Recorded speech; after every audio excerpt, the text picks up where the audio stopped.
Alright, you see, we mic'd up. We mic'd up. We gonna do a little intermission today. Today is August 19th, right? I don't know if y'all can see that. Let me go to the calendar for y'all. August 19th. Alright. As y'all know, on YouTube, I've been catching up on YouTube, and people be getting confused about it because they're like, on Instagram, you guys moved in a month ago, and on YouTube, that's because, like I said, I have documented this whole journey, and it is a lot of content. And so when we first moved in July 12th, I really just was present in that moment and was resting. And there was just so many things that we were maneuvering through as a family, and so much that I was preparing for, like, for the next season. So it just became a lot, and I didn't want all of my energy to go towards editing and content. But I knew once I rested a little bit that I would get back to it. So that's what I've been doing. That's why you've been seeing, like, every day I'm dropping a video because I'm trying to get caught up to today. I'm not that far behind, though. The last video I posted was, like, of all of us opening up gifts as a family. That was, like, the end of July, like, a couple days before my birthday. So, like, July 25th. So I'm almost there, y'all. We're just in August. But I'm going to do an intermission video. So y'all understand, this is now. This is today. I'm going to post it today because I need to, because some things need to be said. But after this, I'm going to continue to post the rest of the content that I have because I'm not just going to let that go down the drain.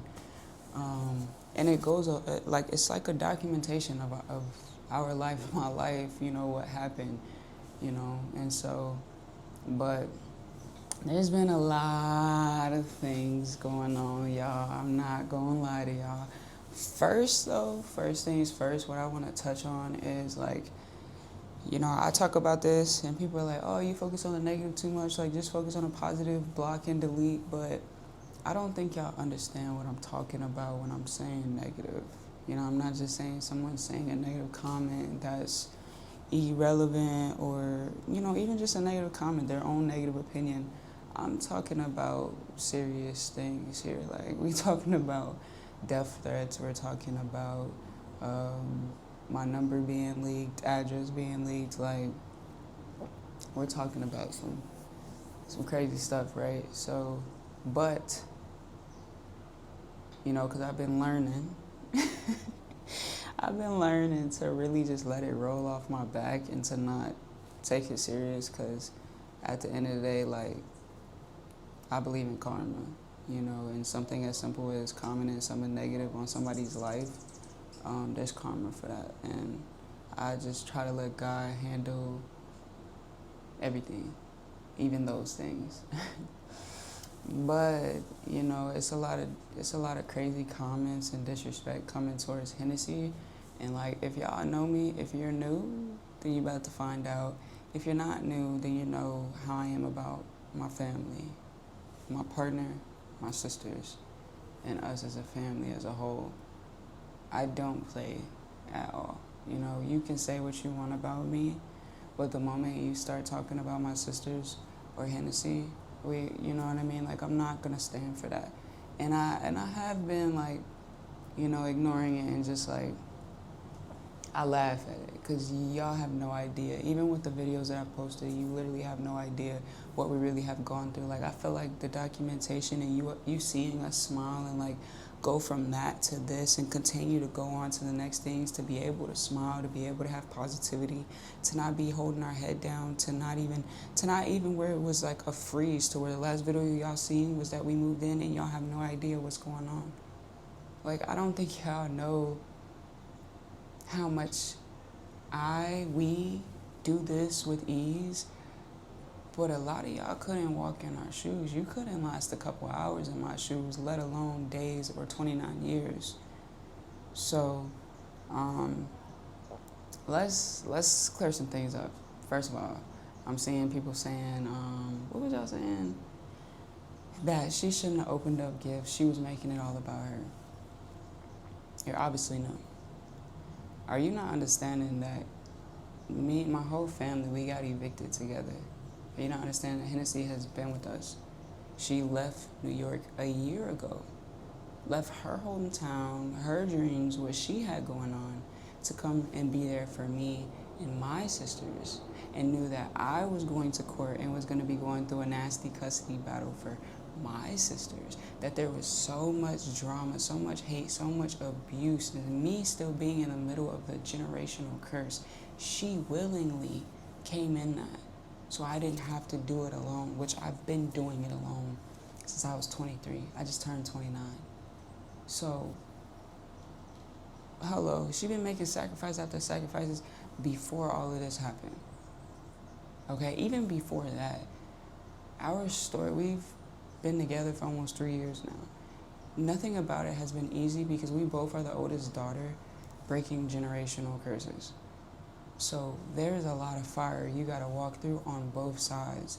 But she willingly chose us and came to the small town that I'm from in Bloomington, Illinois, that had nothing to offer. And my sisters at the time were younger, right? My sisters are 8 and 12 now, so they're a little bit more older, a little more mature. Then they were 11 and 7, yeah. So a year really makes a difference in maturity in kids, and also with like everything that was going on. Like it was a lot. So I was the main provider of the family. I had to be, so she could be there for my sisters when they weren't in school.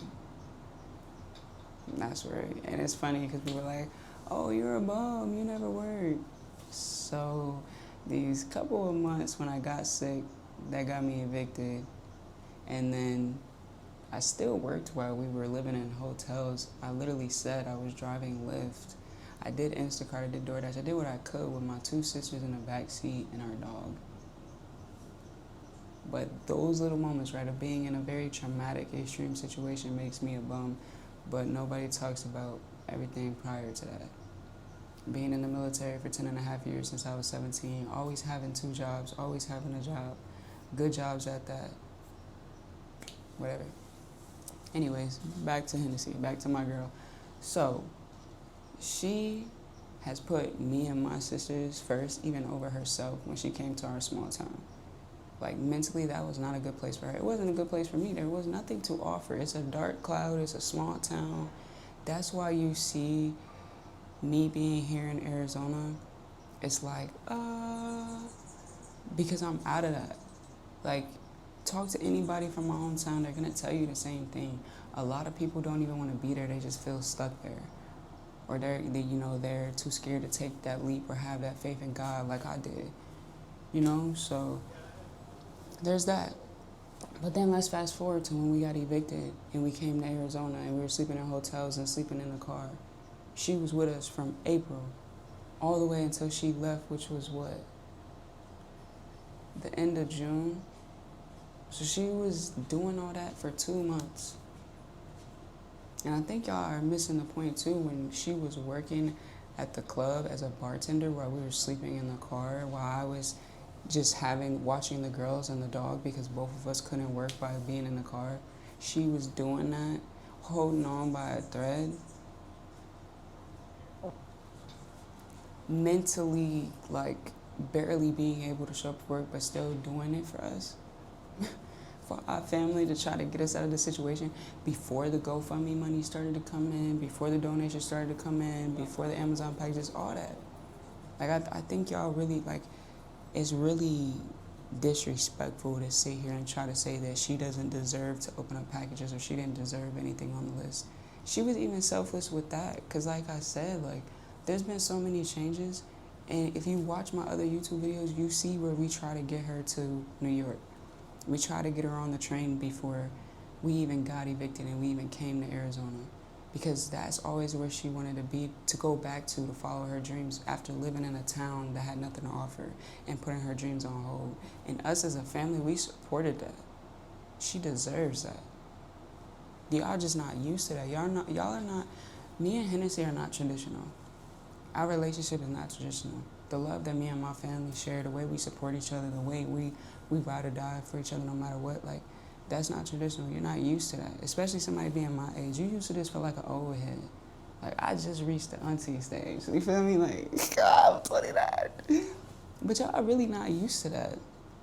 So, like, you know, but every time it was like we try to get her to New York, it was complications. Even when we got to Arizona, when we were in the Airbnb and it was like, all right, I don't think we're going to be able to keep up with this, we tried to send her to New York before we ended up being in the car.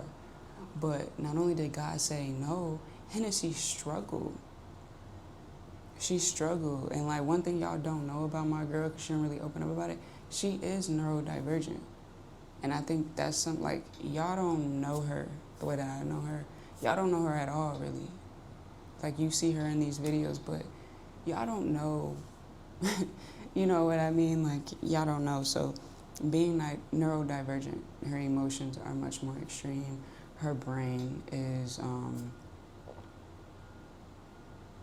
her brain operates different than like a neurotypical type of person. To be able to maneuver through things that may seem simple to you is way more difficult for somebody that's neurodivergent. Mackie is neurodivergent as well. So, you know, like, but I shouldn't have to explain that to y'all to display kindness for somebody. And at the end of the day, the negative people are going to see this and they're going to laugh and they're still going to have something to say. That's cool. I'm not here to turn a negative comment to a positive comment. What I'm here to do is stick up for my love, because that's what I do. What you say after this, at least I know I spoke my piece. And that's that. So yeah, she struggled with, before we even got in the car, for her it was like, I'm going to be leaving you guys. Like, how am I going to go get shelter in New York with my best friend and Chanel, our dog, while I don't know what's going to happen next for y'all, where y'all may be in the car. Like, that was difficult for her, to the point where she was like, no. And y'all see, I literally have documented that. It didn't work out. And so, you know, we just kept praying and staying in line with God, and was like, you know, when it's time, it will come. And then that's when it came. It came a point where it was like we were in the car and we were holding on by a thread. There was no way that we were going to get out of that situation, being cramped up in a car with two children, one dog, 2 adults, one only being able to work. Majority of that money going to surviving, eating, whatever we needed, showering at the YMCA, using the bathroom at public spaces, sleeping in the parking lot of Walmart. In Arizona, in the summer, 115 degrees, running the car 24/7, the car breaking down, having to get temporary emergency shelter in an Airbnb because it's too hot, the car isn't working, it's back in the shop, then all the money that we saved up, having to go towards the car because that's our shelter. Like, I felt like I articulated in a way that it really minimizes the trauma that we just went through. On top of it being because of saving my sisters, the only way to save my sisters was doing that me and Hennessy couldn't do this and then go back and get my sisters, because my sisters wouldn't be there for me to come back for, because of how bad the abuse and neglect is. Like, I don't think y'all are putting all the pieces together and really seeing this is way more than just me and Hennessy being irresponsible adults, got evicted, and no, like, this is literally like the hell that I've had to walk through of breaking a generational curse from my sisters. Even getting evicted, that whole time we had my sisters and I had permanent custody, I wasn't getting child support. I wasn't getting any financial assistance from mom or their dad. Like, it was literally me and Hennessy, like it always been. Right now, it's still me and Hennessy. And all the stress and all that, I already suffer from ovarian cysts, but you add that onto it, it was like, it made me get ovarian cysts even faster. I've already opened up that I have POTS as well. Like, I have my own medical conditions that stress just doesn't make that better. And a lot of the conditions that I have are trauma-induced due to all the childhood and the trauma that I've been through from literally like 2 years old to now. Do y'all understand, like, going through like over 20 years of constant trauma? You know what that does to your body, let alone your mental? Anyways, so, yeah, it's getting a little hot, y'all. So, I just lost my train of thought. I feel like I'm rambling a little bit because this is a lot. I just want to say that when she left, we had no choice. And that's when we knew God was like, all right, it's time. It's obviously time because there was no way we were going to get out of that. And if she would have never made that sacrifice to go seek shelter, it wouldn't have made it better for me and the girls. I would have never made that video. That video would have never went viral. You know what I mean? Like, everything perfectly happened exactly how it was, the way that God intended it to be. And then even when we got our place, you didn't see Hennessy come the next day. Like, for her to go through all that with us and not even be here to walk in this apartment with us, she was on FaceTime. Huh? And her just, really trying to see it through in New York. And then, again, God redirected her and things played out the way it played out. I'm not going to speak on that, and I keep saying that because that is Hennessy's story to tell. But things didn't work out. She was supposed to stay in that temporary shelter, go to nail school, get her own apartment there, her dream apartment in New York, follow her dreams, modeling, art, nails, you name it. But it didn't work out. God redirected her back here. So first, like I said, on the Amazon wishlist, it was really more so for me and the girls, like for the home. We wasn't trying to put, unnecessary stuff on there, believe it or not, because people still are saying, oh, I put beats on there, or I put cologne, or I put that. Like, for Hennessy, the only stuff that was on there was like hygiene stuff, because what we didn't want to do was like order all these stuff and then I had to ship it to Hennessy. But she was in, you know what I mean? She was staying with somebody else. So where was all that stuff going to go? So we just were like, we're just going to put what we need in the home, and we'll put like some hygiene stuff and like some essential stuff so when she came to visit, she could take that stuff on a plane with her, right?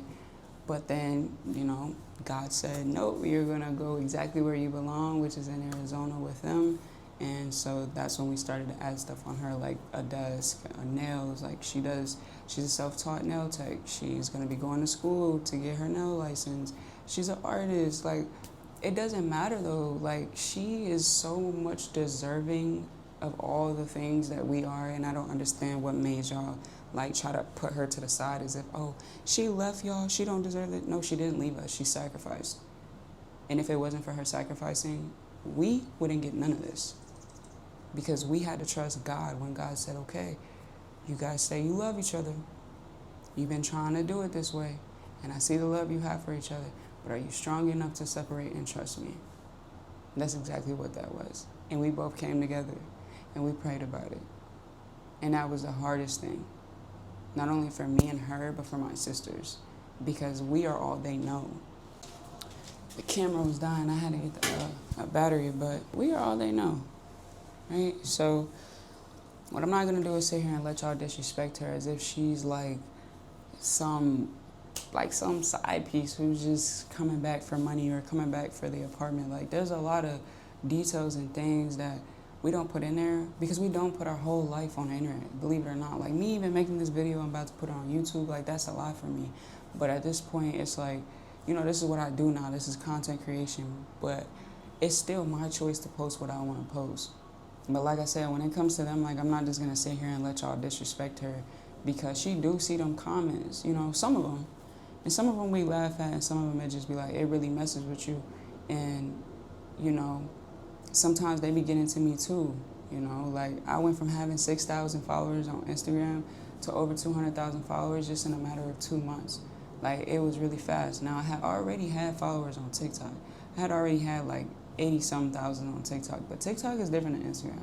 Instagram pours a lot more. Like, there's a lot that comes on Instagram, like, than TikTok. A lot more comments, a lot more DMs. Like, it is definitely a more faster pace. So I'm still in the beginning of, like, I guess, receiving all of that. So I still struggle because with my 6,000 followers, you comment something, I'm going to see it, and we going to talk about it, feel me? So, but it's still new for us, it's new for her because, people will go to her page since she has less followers and DM her and bully her and leave comments on, like, that takes a hit, especially when, she's trying as well to maneuver through what we just went through and like transition into going back into the regular world, back to regular posting without somebody posting something negative or, oh, where are the girls, or this is, you know what I mean? Like, and she's an artist, so like not even being able to feel like she can do this or do that. And I told her, like, don't let the enemy do that. Don't let, like, the enemy wants you to stop posting, wants you to pull back, wants you to not put out your content, wants you to let these comments get to you. So like, I always encourage her to feel what she feels, because I do too. But the next day, you gotta look yourself in the mirror and remind yourself, like, I shift my perspective. When I really get down, or like a comment really got to me, you know, I pray to God, and then I thank God, because it's like, God, right now, one of my biggest problems is that I'm getting hated on. I'm getting a lot of negative comments. But God, not even a month and a half ago, me and my family were sleeping in a car, and that was our biggest problem. So like, I just try to shift my perspective. And so I help her with that. But I really don't like that y'all try to make it seem like I'm the good one and she's the bad one. I'm the humble one and she's the ungrateful one, because she displays her emotions or articulates her words differently or whatever. I love her for who she is. Me and her are like this, and I tell her that too. Don't let these outsiders come into what we have built as a family, as a couple. Like, our love is so special, so strong, that a negative comment could never. But, you know, like, she's beyond grateful. But really, I hope this video, like I said, it's not to turn a negative to a positive, but it's more so to teach empathy. You know, like, you can watch every video that somebody has on their YouTube, every video that somebody has posted, and you're still not going to get the full picture. You're still not going to get every single detail. Take what you want with it. If you don't like it and it's something that doesn't resonate with you, unsubscribe and go find your people. This is like you gotta have a wristband to be over here. You feel me? And a lot of y'all don't have a wristband, so I'm gonna just leave it at that. But yeah, leave my girl alone, cause I do fight.